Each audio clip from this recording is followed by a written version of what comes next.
नमस्कार दोस्तों, तो स्वागत है आपको हमारे चैनल पर। यहाँ पर आपको बिहार जीविका भर्ती 2025 के लिए आपको टिप्स एंड ट्रिक्स मिलते रहते हैं। तो यहाँ पर आज जो हम लोग करने वाले हैं, बिहार जीविका भर्ती का जो मनरेगा का क्वेश्चन आता है, आप एग्ज़ाम में 100% आते ही आते हैं और यहाँ से क्वेश्चन बनेंगे।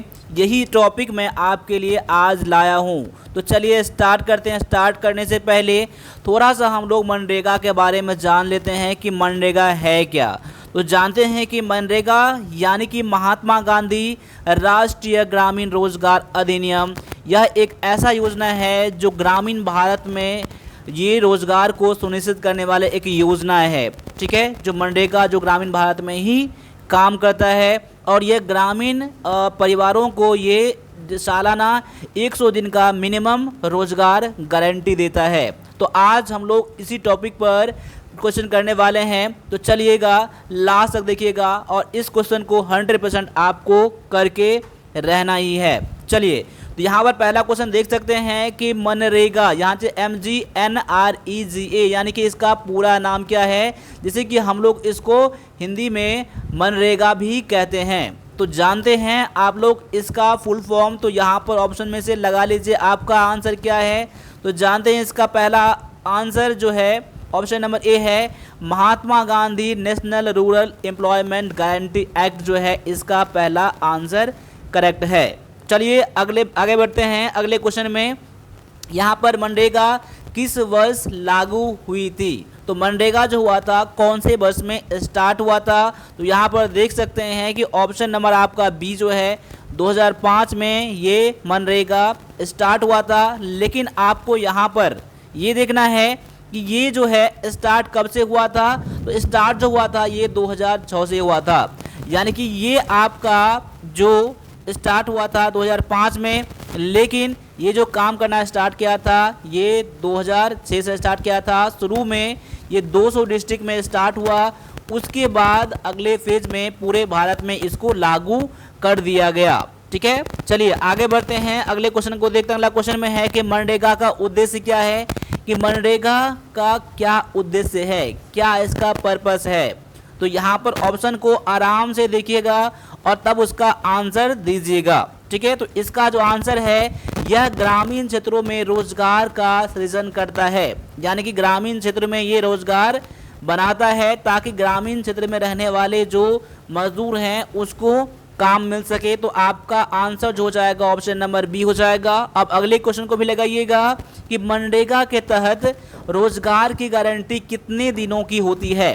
तो रोजगार का जो गारंटी होता है, साल में कम से कम 100 दिन आपको काम मिलेगा ही मिलेगा। यहाँ पर 100 दिन जो हो जाएगा आपका यहाँ पर आंसर हो जाएगा।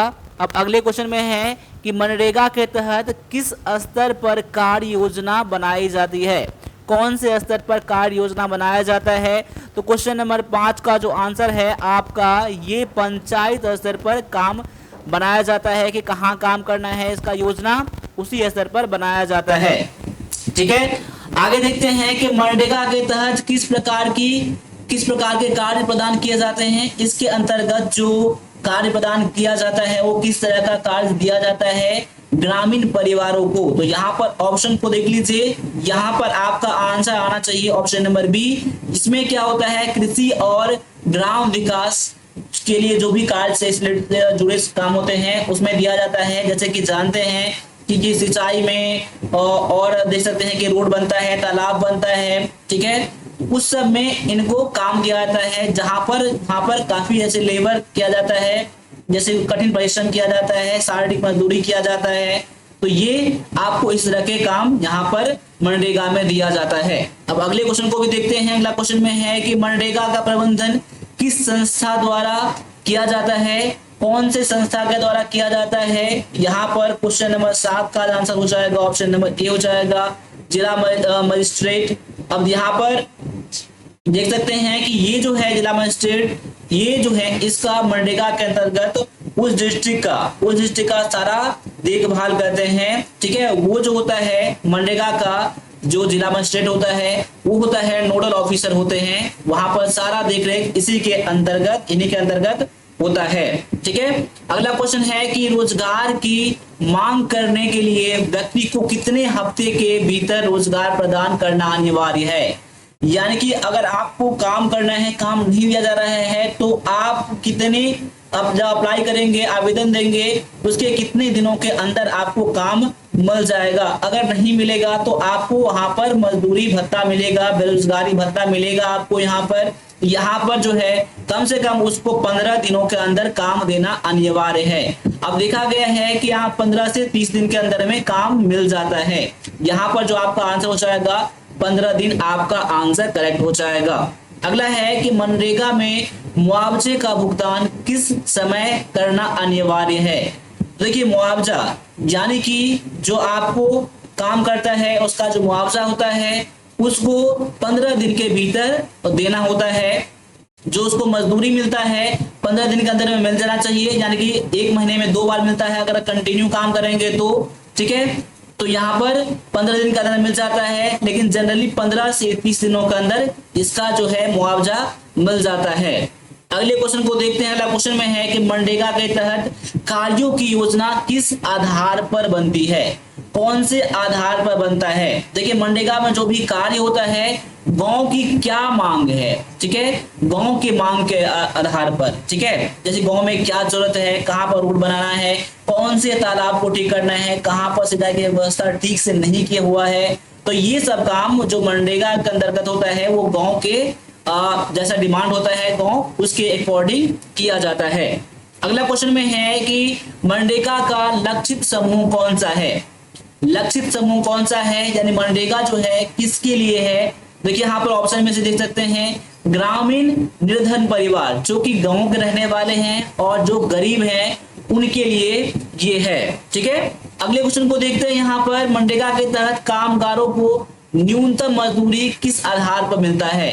यानी कि जब एक होता है न्यूनतम मजदूरी होता है वो किसके आधार पर मिलता है। देखिए, न्यूनतम मजदूरी जो मिलता है आपका, ये मिलता है राज्य की सरकार के आधार पर। वैसे फिक्स तो केंद्र सरकार के द्वारा किया जाता है, लेकिन राज्य सरकार को ये पावर रहता है, उससे वो मजदूरी अधिक भी कर सकता है। ठीक है, तो यहाँ पर ऑप्शन नंबर बी जो है आपका आंसर करेक्ट हो जाता है। अगले क्वेश्चन को भी देखते हैं कि मनरेगा के कार्य किस तरह के होते हैं, कौन से तरह के कार्य होते हैं। जो मनरेगा का जो काम होता है वो अस्थायी होता है, अस्थायी मजदूरी आधारित निर्माण कार्य होता है। जैसे मान लीजिए कभी खेत, जैसे कि कृषि में कोई काम हो जाएगा, रोड में, तालाब में, ऐसा जो होता है ना, वो क्या होता है टेम्परेरी, यानी कि अस्थायी मजदूरी होता है। तो मनरेगा में इसी तरह के कार्य होते हैं। अगले क्वेश्चन में है कि मनरेगा के अंतर्गत रोजगार के लिए आवेदन कैसे किया जाता है। देखिए, इस क्वेश्चन में थोड़ा सा आपको डाउट हो सकता है, क्योंकि देखिए पहले क्या था कि पंचायत कार्यालय में लिखित आवेदन दिया, मतलब अब आवेदन देकर उसको आपको यहाँ पर आप जॉब मांग सकते हैं, रोजगार मांग सकते हैं। लेकिन अब क्या है, ऑनलाइन के माध्यम से भी ये दिया जाता है। तो अभी के लिए जो है आपका आंसर ऑप्शन नंबर ए कर दीजिएगा। लेकिन आपके एग्जाम में शायद ऐसा नहीं हो, आपके दोनों में से कोई एक ही ऑप्शन मिलेंगे। अब आप क्या हो चाहे कंप्यूटर से भी, मोबाइल से भी, मोबाइल एप्लीकेशन से भी आप ऑनलाइन अप्लाई कर सकते हैं, रोजगार मांग सकते हैं, या फिर पंचायत कार्यालय में जाकर एक आवेदन दे सकते हैं लिखकर। ठीक है, चलिए अगले क्वेश्चन में है कि मनरेगा के तहत सामाजिक समावेशन के लिए क्या प्रावधान है। सामाजिक समावेशन क्या है कि जो कमजोर वर्ग के जो लोग रहते हैं उसको उठाना रहता है, गांव में मेल मिलाप कराना रहता है। तो यहाँ पर देख सकते हैं कि इसके लिए क्या होता है कि महिलाओं और कमजोर वर्ग के लिए विशेष प्रावधान है। तो यहाँ पर तो आप आंसर करेंगे, लेकिन इसके बारे में थोड़ा सा जान लीजिए। सामाजिक समावेशन क्या है, सबको बराबर हक मिलना चाहिए, सबको एक समाज जितने भी लोग हैं एक कटघरे में आ जाए। उसके लिए सरकार ने क्या किया है, कमजोर वर्ग के लिए और महिलाओं के लिए जितना काम है उसका एक तिहाई जो काम है वो महिलाएं ही करेगी। ठीक है, तो यहाँ पर उसके लिए समाज समावेशन के लिए ये सरकार का कदम है। अब अगले क्वेश्चन को भी देखते हैं यहाँ पर कि मनरेगा के तहत कामगारों को क्या सुरक्षा मिलता है।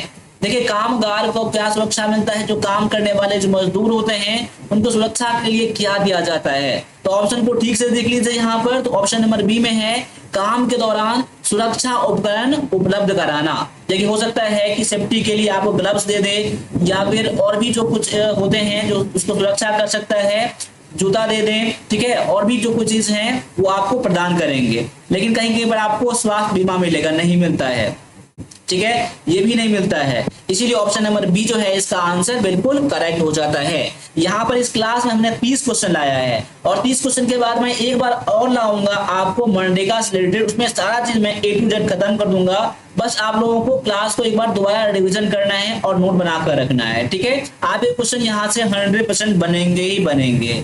यहाँ पर है कि मनरेगा की वित्तीय सहायता कहाँ से आती है। तो मनरेगा का जो वित्तीय सहायता जो आता है, यह आता है केंद्र और राज्य दोनों से आता है, ठीक है। मनरेगा को कहां से मिलता है, केंद्र सरकार से ज्यादा मिलता है, और राज्य सरकार उसमें पैसा कम होता है। ज्यादातर केंद्र सरकार ही मनरेगा में सपोर्ट करते हैं। आगे है कि मनरेगा किस संसदीय अधिनियम के अंतर्गत आता है। तो देखिए बहुत ज्यादा इंपॉर्टेंट क्वेश्चन आपके लिए हो जाता है ये। तो देखिए मनरेगा जो होता है ये रूरल एम्प्लॉयमेंट, यानी ऑप्शन नंबर आप सी देख सकते हैं, यहाँ पर ऑप्शन नंबर सी में है कि रूरल एम्प्लॉयमेंट गारंटी अधिनियम के अंतर्गत आता है ये आपका मनरेगा, ठीक है। चलिए अगले क्वेश्चन में है कि मनरेगा के कार्यों की निगरानी कौन करता है। तो मनरेगा के कार्यों की निगरानी जो करता है ये करता है आपका पंचायत सचिव करता है, ठीक है। चलिए आगे है कि मनरेगा के तहत कौन से दस्तावेज आवश्यक होते हैं। देखिए मनरेगा के तहत जो है जो भी मजदूर होते हैं, आधार कार्ड चाहिए, राशन कार्ड चाहिए, पहचान प्रमाण चाहिए। तो यहाँ पर आपको तीनों चीज चाहिए, तो ऑप्शन नंबर डी जो है आपका यहाँ पर करेक्ट आंसर हो जाएगा। आगे है कि मनरेगा के तहत रोजगार पाने के लिए आवेदन की अंतिम समय सीमा क्या है। देखिए रोजगार प्राप्त करने के लिए आप कब आप अप्लाई कर सकते हैं, कब आवेदन दे सकते हैं, इसका कोई भी सीमा नहीं है। आप साल में कभी भी आप आवेदन लगा सकते हैं, आवेदन पास कर सकते हैं। तो यहाँ पर ऑप्शन नंबर आपका ए जो है ना आपका आंसर करेक्ट हो जाता है। अगले क्वेश्चन में है कि मनरेगा के तहत भुगतान किस माध्यम से किया जाता है। देखिए अब क्या है कि मनरेगा के तहत जो भुगतान किया जाता है या तो बैंक ट्रांसफर या पोस्ट ऑफिस बैंक अकाउंट में दिया जाता है। बैंक अकाउंट के अंतर्गत ही अब आपको मिलेंगे पैसे। यहाँ पर है मनरेगा के कामों की गुणवत्ता सुनिश्चित करने के लिए कौन जिम्मेदार है। देखिए यहाँ पर काम कैसा हो रहा है, काम कैसा हुआ है, ये गुणवत्ता को कौन चेक करता है। ये चेक करता है पंचायत समिति और जिला अधिकारी जो होते हैं, ये काम को वेरीफाई करते हैं और चेक करते हैं कि काम कैसा हुआ है। आगे है कि मनरेगा के अंतर्गत बनने वाले कार्यों में निम्नलिखित में से क्या शामिल नहीं है। देखिए मनरेगा में जो काम होता है तो कौन सा शामिल नहीं है। देखिए जल संरक्षण किया जाता है, सड़क का निर्माण किया जाता है, वर्षा जल का संचयन किया जाता है, लेकिन शहरी पार्क का निर्माण इसके अंतर्गत नहीं किया जाता है, क्योंकि मनरेगा है जो है ये ग्रामीण क्या है, ग्रामीण भारत में काम दिया जाता है, ग्रामीण जो मजदूर होते हैं उनके लिए है। शहरी से इसका कोई भी मतलब नहीं है। इसीलिए आपका आंसर यहाँ पर ऑप्शन नंबर सी जो है बिल्कुल करेक्ट हो जाता है। अगले क्वेश्चन में है कि मनरेगा के तहत किन समूहों को प्राथमिकता दी जाती है। ठीक है, तो मनरेगा के अंतर्गत जो होता है इसमें ज्यादातर जो है महिलाओं को और अनुसूचित जाति जनजाति जो होते हैं या फिर कमजोर वर्ग होते हैं उनको ज्यादा प्रेफरेंस दिया जाता है, प्राथमिकता दिया जाता है। देखिए आपको हमारा क्लास अच्छा लग रहा है तो क्लास को एक बार लाइक कर दीजिएगा, ठीक है, ताकि हम लोगों का मोटिवेशन बना रहे और मैं आप लोगों के लिए ऐसे ही क्लास लाता रहूं। ठीक है, चलिए अब अगले क्वेश्चन को भी देख लेते हैं। अगला क्वेश्चन में है कि मनरेगा के तहत रोजगार सुनिश्चित करने के लिए कौन से संस्था जिम्मेदार है। देखिए यहाँ पर मैं क्लास को थोड़ा फास्ट करवा रहा हूँ, आप वीडियो को स्लो भी कर सकते हैं, वीडियो को पॉज भी कर सकते हैं अपने अकॉर्डिंग। यहाँ पर जितना सारा क्वेश्चन जो है ना आपके लिए बहुत ज्यादा इंपॉर्टेंट क्वेश्चन हो जाता है। तो मनरेगा के तहत जो रोजगार सुनिश्चित करने वाली कौन सा संस्था जिम्मेदार होता है, ये जिम्मेदार होता है आपका ग्राम सभा होता है। ग्राम सभा ही उसको यहाँ पर रोजगार वो ये सुनिश्चित करता है। तो क्वेश्चन नंबर 26 का आंसर आपका क्या हो जाएगा, ए हो जाएगा। ठीक है ना। अब देखिए यहाँ वैसे तो देखिए आपको ये गांव ग्रामीण स्तर में तो ये करता है, ग्राम पंचायत स्तर पर ये करता है, लेकिन उससे पहले अगर बात करें राष्ट्रीय लेवल पर कौन करता है, तो देखिए तो राष्ट्रीय लेवल पर कौन करता है, तो ग्रामीण विकास मंत्रालय जो है ना, ठीक है, वो करता है, वही एक पर देता है, फिर बाद बाकी ग्राम पंचायत जो होता है उसके अंतर्गत आता है और वही करते हैं। ठीक है, आगे है कि कार्य स्थल पर मजदूरों को न्यूनतम मजदूरी किस आधार पर दिया जाता है। देखिए न्यूनतम मजदूरी किस आधार पर दिया जाएगा, ये काम का प्रकार कैसा है और कौन से क्षेत्र में काम किया जा रहा है। यानी हर स्टेट में देखेंगे आप, हर स्टेट का थोड़ा बहुत अलग अलग रहता है मजदूरी मनरेगा के अंतर्गत। ठीक है, अगले क्वेश्चन में है कि मनरेगा के तहत काम करने वाले मजदूरों को कितनी बार भुगतान किया जाता है। देखिए मैंने बता दिया था आपको क्लास के बीच में ही, एक बार ऐसा ही क्वेश्चन आया था, यानी कि 15 दिन के अंदर में उसको पेमेंट मिल जाता है, पैसा मिल जाता है। यानी कह सकते हैं कि महीने में उसको 2 बार पैसा दिया जाता है। आगे है कि मनरेगा के तहत कितनी अवधि के लिए रोजगार गारंटी दी जाती है। देखिए आप जानते हैं कि ना साल में कम से कम उसको 100 दिन देना अनिवार्य है। तो ऑप्शन नंबर बी आपका यहाँ पर करेक्ट आंसर हो जाएगा।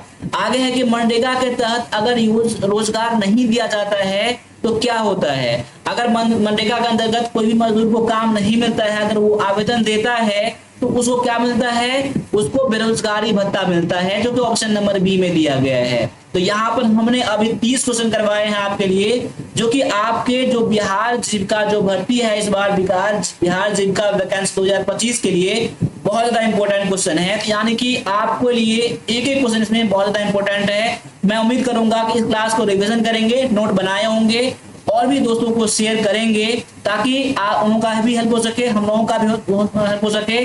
बस आपको क्या करना है कि आपको मोटिवेशन देने के लिए हम लोगों का लाइक, सब्सक्राइब और शेयर एक बार जरूर कर दीजिएगा।